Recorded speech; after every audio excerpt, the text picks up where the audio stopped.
আমি খুব গরিব মানুষ, যা কাজ পাই তাই কাজ করি। আমার জীবনে ভাই কাজ ছাড়া কিছু না রে ভাই। 365 দিন কিন্তু ভাই আমার কাজ চাই। দেখো আমার দিদি কিন্তু দেখো সিঁড়িতে চেপে চেপে কিন্তু কাজ করে, দেখেন এই বিল্ডিংগুলো তৈরি করছে। দেখো দাদাগুলো কিন্তু ওপরে আছে, কিন্তু আজকে জামাই ষষ্ঠী ছুটির দিন, কিন্তু আমার দিদি কিন্তু তাও কাজে এসছে। দেখছি একদিন যদি কাজে না গেলে কিন্তু সংসারে আঁখা জ্বলবে না।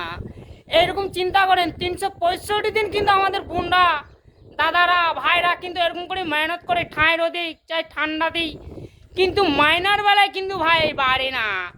এখন দিচ্ছে 350 টাকা লেবারে, কিন্তু এরকম দেখেন এই সিঁড়িতে চাপছে, একতলা চাপছে এখন, কিন্তু এরকমই কিন্তু 5তলাও ছাদ পর্যন্ত কিন্তু চাপতে হয়। তাহলে বলেন আমাদের কিন্তু লেবার ভাইদের কিন্তু মায়না মারানো উচিত ভাই। এই তো গরিবরা কিন্তু এরকম করে মেহনত করে। আপনারা চিন্তা করেন লেবারের মায়না 350 টাকায় কি সংসার চলবে? আপনারা খানিক বিচার করে বলেন ভাইরা।